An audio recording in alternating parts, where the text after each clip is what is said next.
क्या हुआ? सो क्यों नहीं रहे? डर है कि भाग ना जाऊं।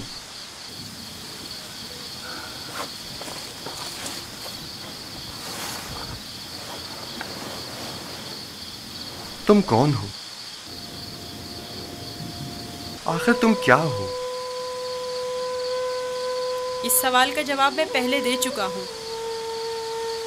यूसुफ,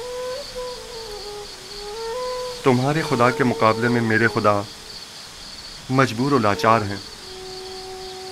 तुम मुझे अपने खुदा के बारे में कुछ बताओगे?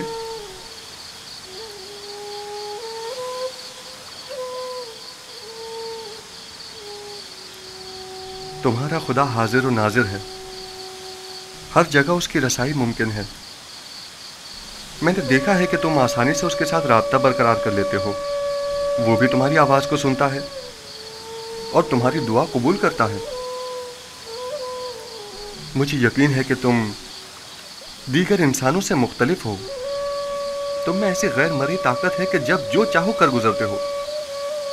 लेकिन हर वो काम जिसमें मेरे खुदा की रजा शामिल हो। ये तुम्हारा खुदा कैसा है जो हर जगह तुम्हारा मुहाफिज है?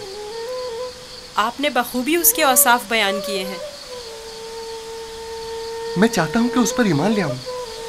आप उस पर ईमान रखते हैं, तजदीद ईमान की जरूरत नहीं। मैं ईमान रखता हूं।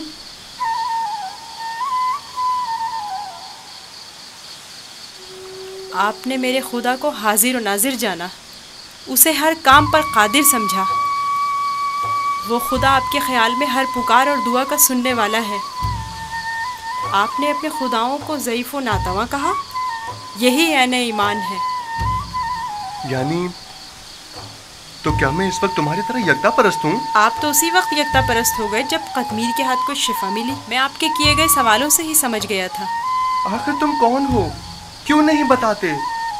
बज़ाहिर एक गुलाम लेकिन दरपर्दा, जैसे तुम हमारे आका व मालिक हो।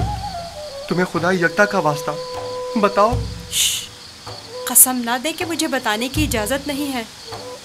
सिर्फ इतना बता दूं कि ये तमाम वाक़यात खुदा के इरादे से वक़ू पज़ीर हुए हैं और वो यूसुफ को भी एक बड़े मुक़द्दस हदफ के तहत यहाँ मिस्र लाया है।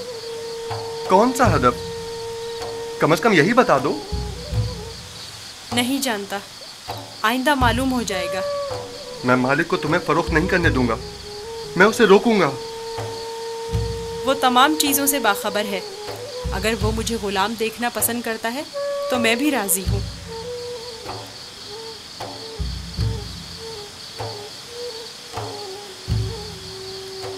जाएं, जाकर सो जाएं और मेरी गुलामी की फिक्र ना करें। अब भी अपने बाप का नाम बताना नहीं चाहोगे? बताया तो, मैं फर्जंदे चाह हूँ। वही कुआं जिससे तुम्हें बाहर निकाला था। ठीक है, मत बताओ। कभी न कभी तो पता चल ही जाएगा।